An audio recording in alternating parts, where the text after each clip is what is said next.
జగన్ కోటేస్తే వికలాంగుడని నాకు పింఛని ఇచ్చా. మళ్ళా చంద్రబాబు నాయుడు 6,000 అనే మళ్ళీ చంద్రబాబు నాయుడు ఓటెత్తన వికలాంగుడని చూడకుండా నాకు పింఛని బిగేసినాడు చూడు. నాకు చెయ్యలేదు వికలాంగుడు. ఏం చేయాలి మామ ఇప్పుడు? ప్రజలు నిజాన్ని తెలుసుకోవాలి. అటు చూడండి.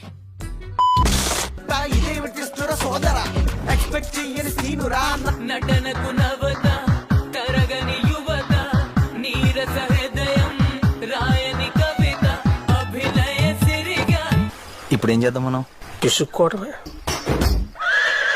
జగన్ కోటేస్తే వికలాంగుడని నాకు పింఛని ఇచ్చా. మళ్ళా చంద్రబాబు నాయుడు 6,000 అనే మళ్ళీ చంద్రబాబు నాయుడు ఓటెత్తన వికలాంగుడని చూడకుండా నాకు పింఛని బిగేసినాడు చూడు. నాకు చెయ్యలేదు వికలాంగుడు. ఏం చేయాలి మామ ఇప్పుడు? ప్రజలు నిజాన్ని తెలుసుకోవాలి. అటు చూడండి.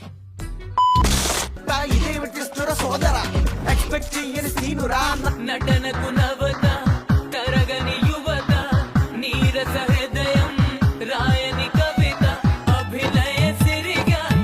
ఇప్పుడు ఏం చేద్దాం మనం? ఇసుక్కోవడమే.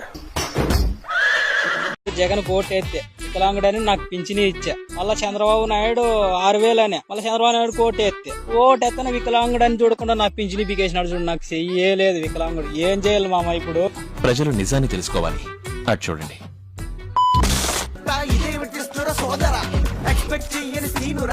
నటనకు నవత తరగని యువత నీరస హృదయం రాయని కవిత అభినయ సిరిగా. ఇప్పుడు ఏం చేద్దాం మనం? ఇసుక్కోవడమే.